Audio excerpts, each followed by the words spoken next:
música, yo no me había fijado con la música, yo me puse a escuchar la música y todas las canciones describen la situación de Rudy en el momento. Y yo dije, hay una bachata que lo que dice es que él está esperando que vuelva la mujer. Y yo, ajá. Esa bachata, o sea, toda la música es incidental, o sea, la música está ahí, es incidental, pero en el caso de ese en particular, fue puesta. Oye, esa vaina. No, y también había un dembow, que no recuerdo cuál era, pero también era la situación o sea, del momento. Porque Rudy cuando está en esta búsqueda nocturna, cuando que es el momento que no tiene a la muchacha, no me acuerdo el nombre de ella, en este momento que él está buscando como otro, porque él tampoco tiene amigos, él no tiene relación, la única relación de esta mujer que va 2 veces a la semana y lo maltrata cuando va. Total. Sí. Así es, Rudy. Un hombre solitario. Como Caronte no puede tener nada que lo amarre. ¿Quién? Había otra pregunta, ¿no? Sí, yo tengo una pregunta. Hola, Joanny. Hola, Gabriel. Mi pregunta es sobre la construcción de la narrativa de la peli. 2 preguntas. ¿Cómo fue ese proceso de ir construyendo la estructura y cómo se fue formando la historia?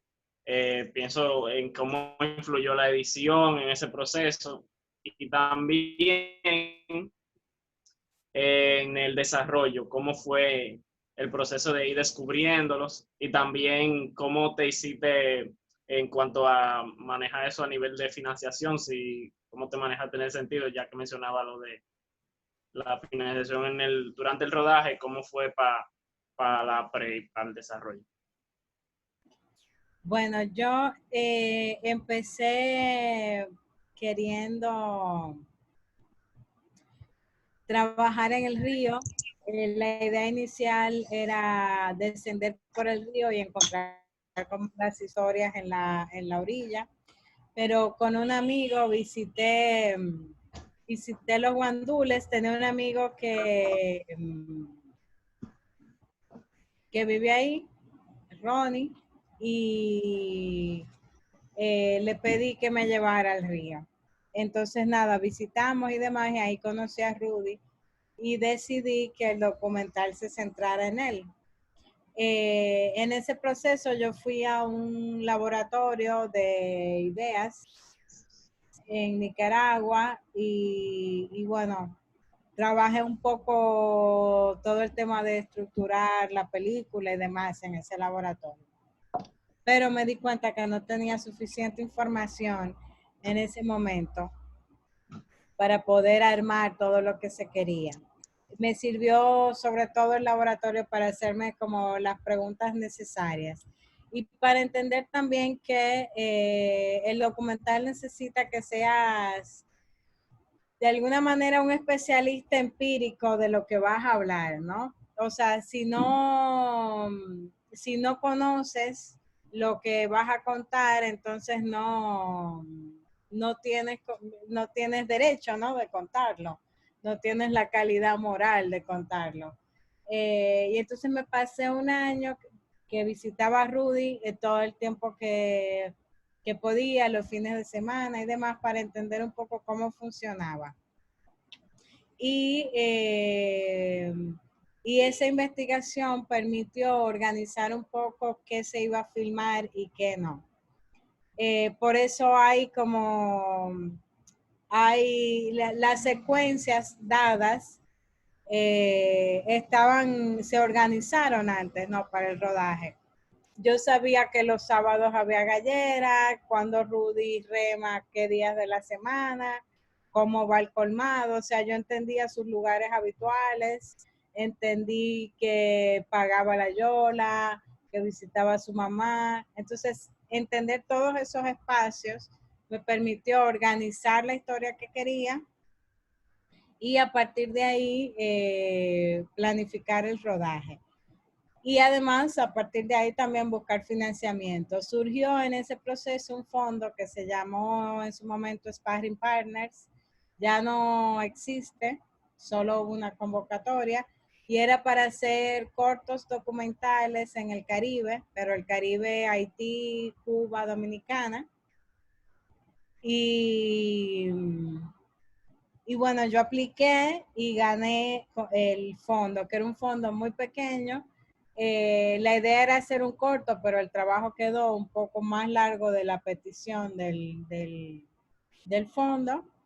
Y con el tema de cómo influye luego la edición. Bueno, el documental se modifica, es un proceso abierto, ¿no? Que se modifica, ¿no? Es un proceso que es susceptible al entorno todo el tiempo, y por eso Morena, que no estuvo contemplada en el proceso de investigación, sí entra durante el rodaje de la película y altera ciertas cosas, pero no todas, porque ya habían unos elementos establecidos. Durante la edición, que además el editor estaba durante el rodaje, o sea, él no iba al rodaje, pero sí veíamos el material, nos dimos cuenta que faltaban elementos que dieran como carga dramática, porque hay cosas que no estaban pasando como habíamos planeado, el tiempo lo teníamos en contra, y bueno, comenzaron a surgir cosas no tan planificadas, que ahí sí dijimos como perfecto, esto sí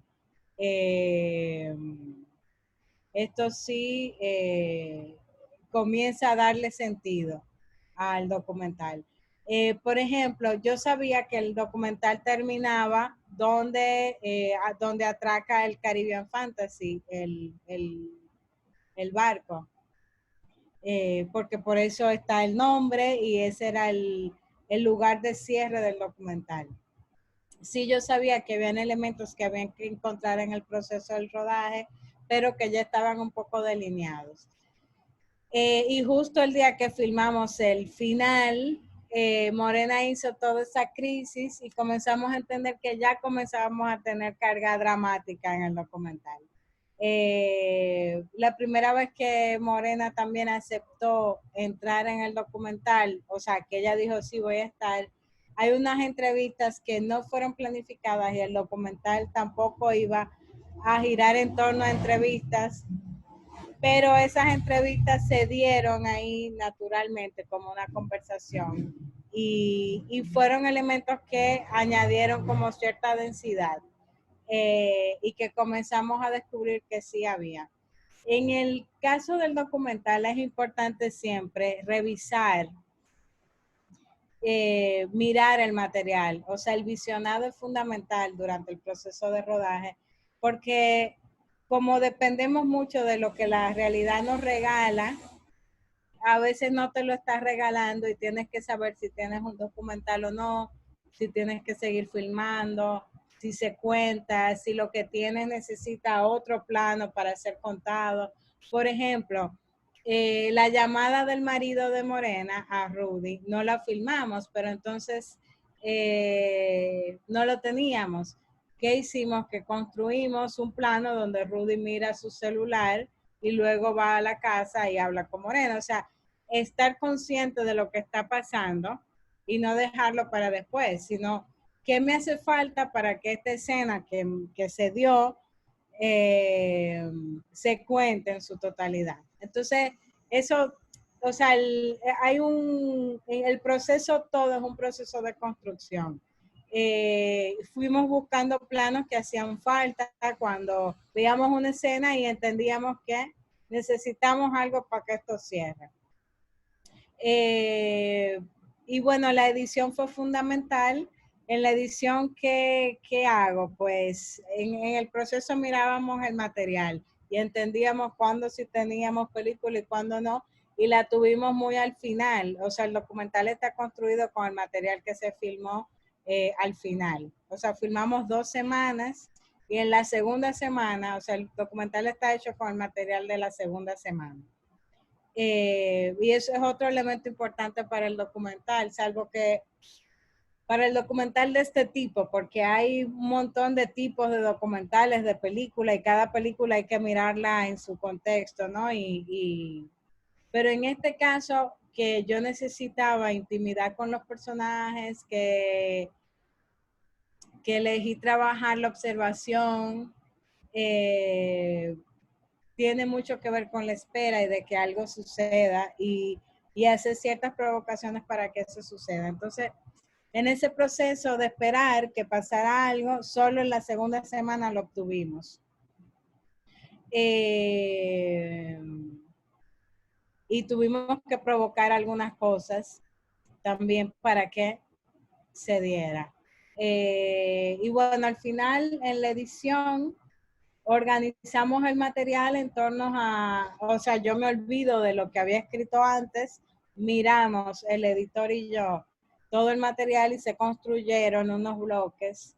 Lo ideal, o sea, lo correcto es transcribir todo el material y con esa transcripción organizar un guión de montaje. Pero lo que yo hice es mirar todo, organizarlo, no hicimos un guión como tal, pero sí hicimos unas pautas. Y esas pautas fueron organizadas por bloques. Entonces, si ustedes ven los bloques, hay un primer bloque de presentación de personaje que nos dice cómo nos describe cada personaje, qué hace, qué trabaja. Es un primer bloque largo, ¿no? Y que luego de verlo nos dimos cuenta que tal vez era muy largo, pero bueno, ya estaba estrenado el documental. Pero hay un primer bloque de trabajo de Rudy como tal, y luego comienza a plantearse el problema de su relación y luego entra el problema del marido y de alguna manera luego queda un final abierto. No me acuerdo cuáles eran los bloques, pero la manera de editar para mí funciona siempre en pensarlo en bloques. No quiere decir que pensarlo en bloques tiene que ser una estructura episódica, para nada. Pero sí es como armar grandes secuencias que permitan tener un sentido y luego ahí pensar en cuál es el primer acto, el segundo, el tercero. Y bueno, se reescribe totalmente cuando se hace la edición. Asimismo como se piensa en la ficción, en los actos, en los giros, en la información, irla mesurando para que crezca, ¿no? Que vayan creciendo hasta el final. Eso mismo hacemos en la edición. No dar toda la información de golpe, sino hacer que vaya incrementando. No siempre es así y no siempre tiene que haber un conflicto como tal, porque a veces la vida misma te da situaciones muy dramáticas, muy tensas, que te permiten sostener la película toda. Pero en este caso sí, como había momentos muy de observación, intentamos crear tensión como crear, ¿cómo se llama en la construcción? Como apuntalar un poco ciertos momentos para que la película no se caiga. Y ahí sí la edición tiene un poco de pulsación, ¿no? Porque te tienes que llevar por la emoción, si esto emociona, si no, pero también tiene mucho de razón. Sí tienes que estructurar con la razón y luego editas con la pulsación, ¿no? Con la construcción de la emoción. Y ya ahí tiene que ver cada proyecto en particular, cuáles son sus necesidades propias, ¿no? Lo bonito del cine en general es que cada vez hay menos normas que cumplir, sino que tú vas a encontrar tus propias normas, o sea, parte de normas generales, pero cada proyecto encuentra como su propia norma para ser construido. Y eso se conecta también con lo que hablábamos de hace un rato de no definir demasiado temprano si es ficción o documental, sino como escribir, pensar tu proyecto y solo el proyecto te va a decir qué necesita para ser contado y qué tanto de ficción tiene, qué tanto de documental, o si solo tira para un lado. no intentar hacer el proyecto y no definirlo demasiado.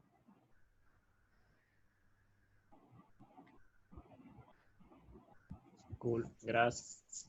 Okay. María. Sí, mi pregunta es, ¿por qué usted decidió dedicarse a hacer documentales? Porque es que, ¿verdad? El tener que lidiar con personas reales, con situaciones reales y locaciones reales, a mi parecer termina estando un poco fuera del completo control del director, ¿verdad? Entonces, por ejemplo, en La vendedora de rosas, trataron con personas que eran reales y o sea, lugares reales y situaciones reales, pero era ficción. Entonces, ¿por qué? O sea, ¿qué es lo que ofrece un documental que usted ve que no ofrece la ficción? Realmente a mí me gusta trabajar con la gente, me conecta mucho, trabajar con las personas. Yo no considero que sea buena directora de actores. Me cuesta mucho como dar dirección en ese sentido. Eh, y, y yo creo que me gusta más seguir a la gente, descubrirla. También yo no puedo decirte cuándo yo decidí hacer documental y no ficción, no lo tengo tan claro.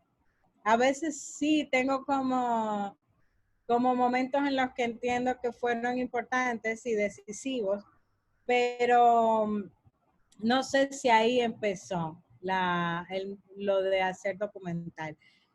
Por ejemplo, yo estudié en Cuba, empecé estudiando producción, me dediqué mucho tiempo a la producción y me di cuenta que lo hacía mal, ¿no? Cuando yo regresé, yo era muy buena estudiante de producción, era como muy potente, ¿no? Pero luego me daba muchísima pereza hacer producción y sabía todo lo que había que hacer, pero me daba muchísima pereza hacer producción y tardé mucho tiempo en darme cuenta de que que no quiero, o sea, me da pereza porque no quiero, porque no me conecta, no porque no sé lo que hay que hacer. Incluso llegué aquí e hice un montón de trabajos de producción que no funcionaban porque no conectaba. Entonces en la escuela, durante ese proceso de estudiar producción, yo produje algunos documentales, tomé clases de documental y en esas clases yo conecté mucho con eso. Yo espero que pase la música. Hubo un momento en el que hicimos una clase en un taller de la escuela. Hacíamos el mapa personal, que es un ejercicio que creo que lo hacen ustedes también con Pablo Lozano cuando hacen documental. Que el mapa personal era conectar como esos elementos de esos momentos de la vida, ir a tu memoria más lejana y luego ir conectando con esos momentos en tu vida que te marcaron. Y yo comencé a descubrir un montón de cosas en mí que yo quería contar y que el mismo profesor que guiaba la clase también me decía como que era muy potente, ¿no? El entorno que yo no había mirado tanto a la vida que me había tocado vivir, ¿no? Que cada quien cada quien se observa su vida, hay un montón de elementos interesantes que va a encontrar y que le va a ayudar a conectar con la obra que quiere hacer.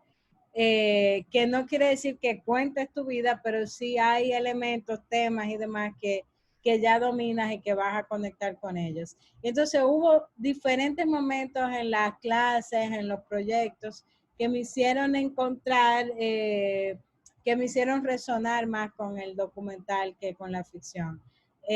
También cuando o sea, en el documental hay un tema de verdad, pero no de esa verdad no de la verdad periodística, sino de esa verdad profunda humana que yo creo que puede ser muy potente, ¿no? Y que a mí me conecta mucho. Yo no soy de muchos amigos, tampoco soy de grupos, Y para mí el documental también es como una oportunidad de poder entrar, ¿no? En la intimidad de la gente, de encontrar como esos elementos nuevos. Y además siempre encuentro cuando exploro un tema que me da curiosidad o un personaje, encuentro que son historias que a mí jamás se me iban a ocurrir y que no había una ficción que pudiera superar eso, ¿no?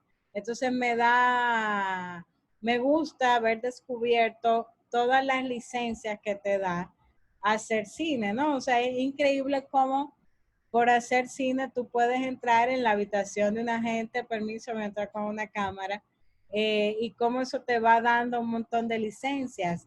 Y yo creo que hacer documental tiene que ver mucho con la curiosidad, y yo me siento una persona muy curiosa, y tiene que ver mucho con la empatía también. Entonces son dos elementos que yo siento que soy muy empática y muy curiosa. Mientras que la ficción tiene que ver más como con la imaginación, y con el control.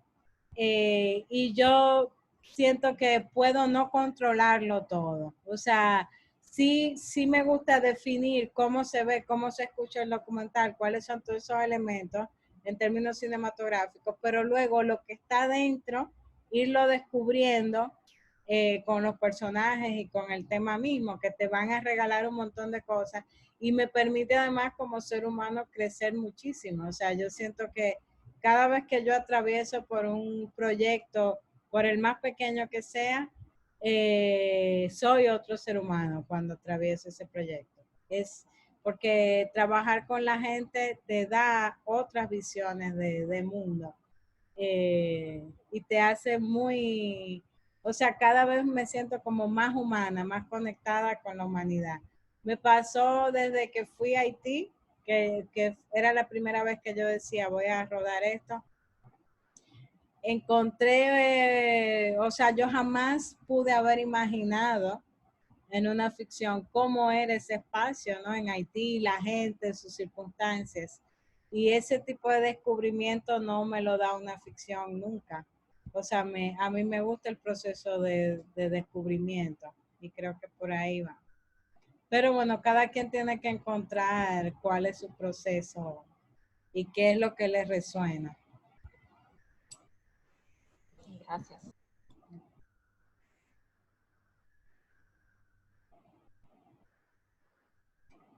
Firmo, ¿tiene ese micrófono ya? Pero se escucha. Sí, se escucha. Hola, quiere decir que me gusta el documental y el mensaje sutil de que debemos cuidar el planeta un poco más o mucho más. Pero quería preguntarle sobre la vida de los personajes de Rudy Moreno, o sea, qué hay de ellos hoy en día o qué de la vida de ellos hoy en día. Bueno, ellos ahora están más tiempo juntos porque, como comenté hace un rato, el marido de Morena murió hace un año, una cosa así. Y yo hablo con ellos, no los he visitado tanto porque, bueno, por toda la condición de cuarentena y demás, pero continúan juntos. Rudy sigue remando. El tema de su trabajo cada vez es más complicado porque han hecho movilizaciones, traslados de esa parte de la población y de esa parte de esa comunidad. Y entonces cada vez menos gente cruza, y con el tema de la pandemia también cada vez menos gente cruza, y eso es de lo que él vive.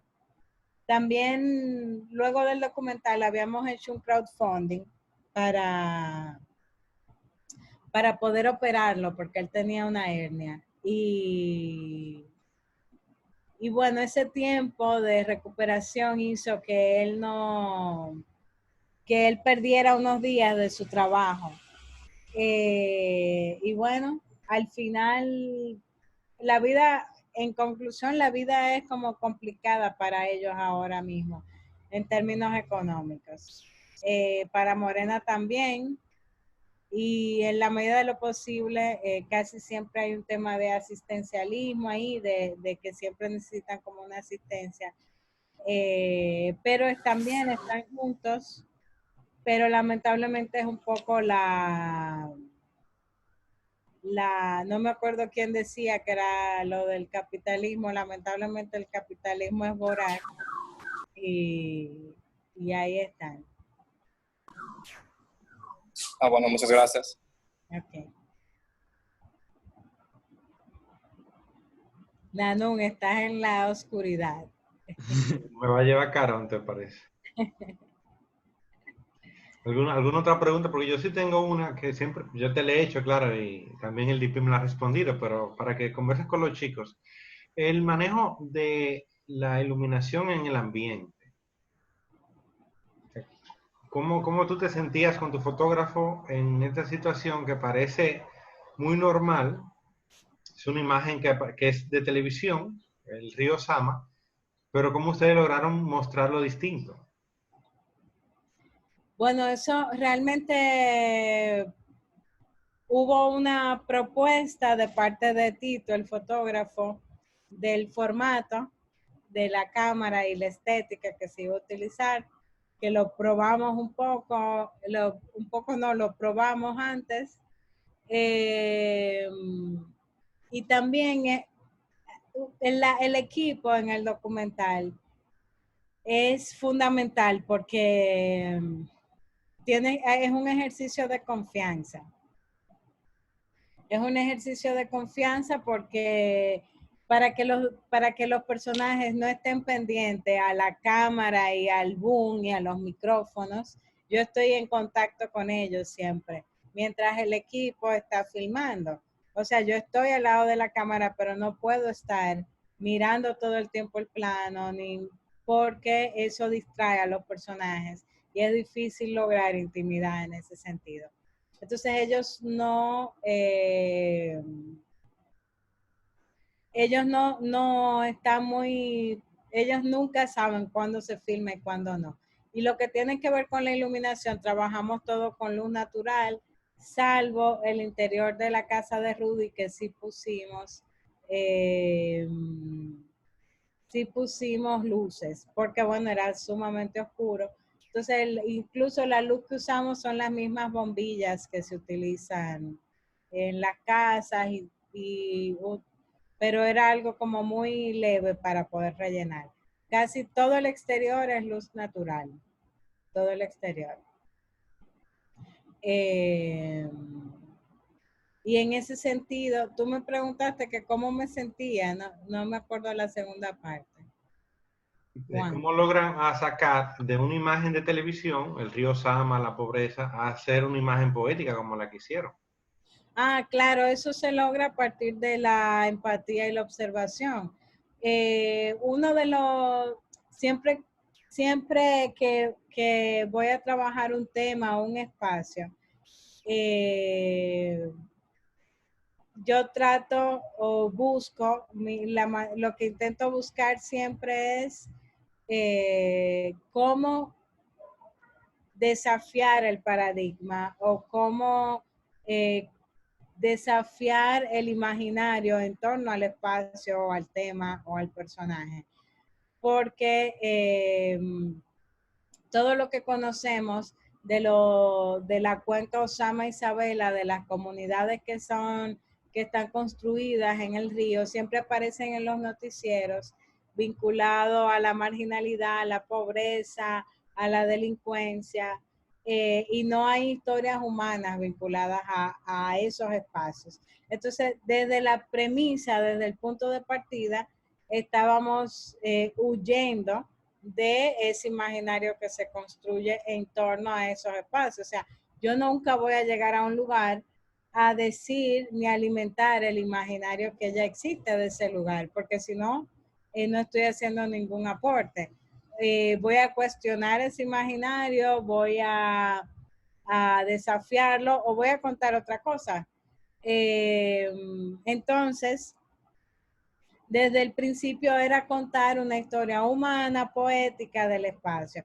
Y desde la intención que se tiene, la intención que yo tenía, lo comuniqué tanto a todo el equipo, que éramos 4 personas, y entonces buscar esa poética y esa empatía desde cada uno de los lugares, desde el sonido, desde la foto, desde la producción misma, cómo interviene en el espacio respetuosamente y hace que la comunidad se involucre, que la comunidad respete también en la cámara, que no mire a cámara. Entonces todo eso es un trabajo de un equipo pequeño, pero que entiende un poco, que entendió desde el principio cuál era la intención. Entonces por eso es importante pensar siempre en el documental, que lo que tenemos es la forma. Luego el guión se va construyendo, o sea, tenemos un supuesto de lo que va a ser la película a partir de la investigación, que como está abierto al entorno, claro que van a cambiar un montón de cosas en el proceso y que vamos a estar abiertos y abiertas, ¿no? A recibir esos regalos que nos va a dar la vida, que pueden ser mucho más potentes de como lo imaginamos, pero lo que no cambia es la forma. Y la forma es cómo yo decido retratar este espacio. Y todo eso se trabajó antes. Qué cámara se usaba, qué ópticas, cuál era la estética, cuál era el formato.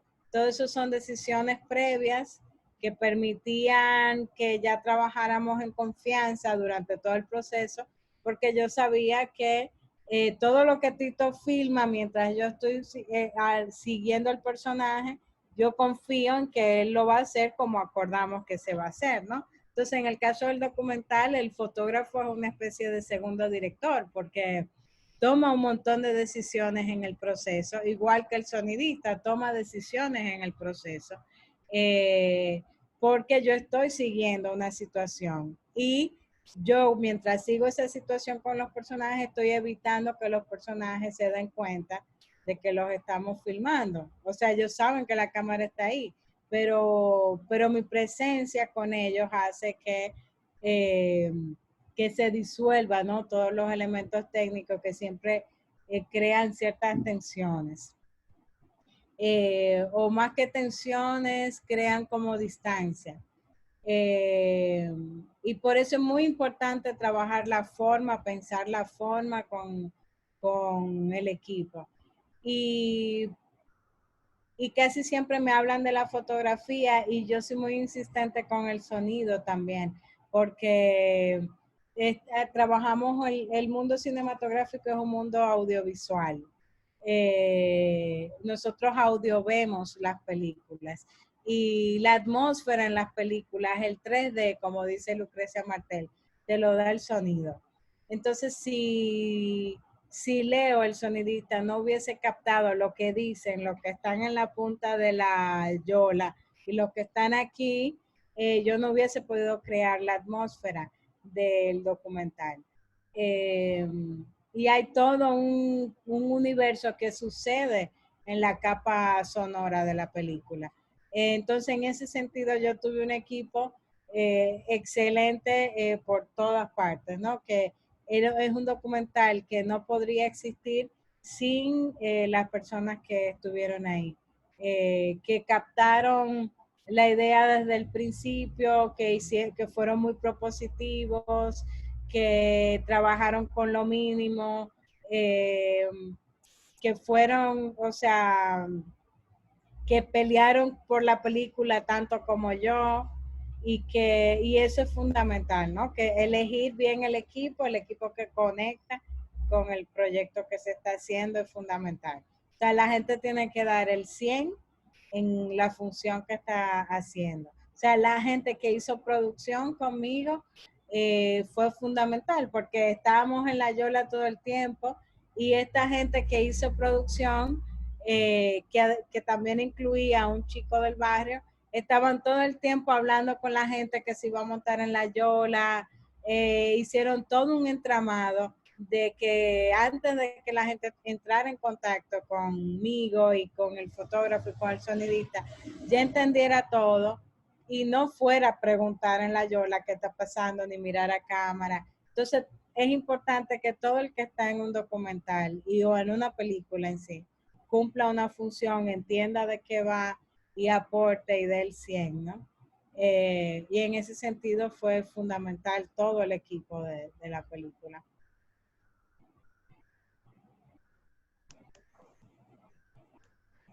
¿Cuántas personas habían, Joné, en el rodaje? 5. Eran 2 personas de producción, el fotógrafo, el sonidista y yo. Pero las 2 personas de producción se alternaban, a veces 6 porque había un chico del barrio que nos acompañaba a veces también. Pero 5 usualmente. Una pregunta. ¿Y esas 2 personas de producción lo que hacían era tratar con la gente del barrio, como mencioné anteriormente, o hacían otras cosas? No, hacían de todo, ¿no? En la producción hacía de todo, ¿no? Desde coordinar los permisos, antes de ir al bar, o sea, todo lo que hace producción.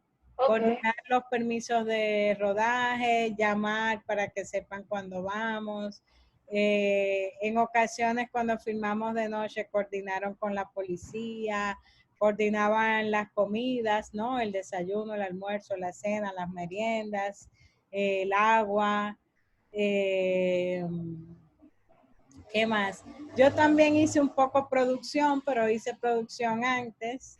O sea, todo lo que tiene que ver con la gestión anterior de los fondos y las coordinaciones. Pero ellos también, todo el que aparece firmó un release, ¿no? Un descargo, una sesión de imagen. Estaban a cargo de eso. Hasta la gente de la gallera. Sí, no, en la gallera sí también, todo el mundo.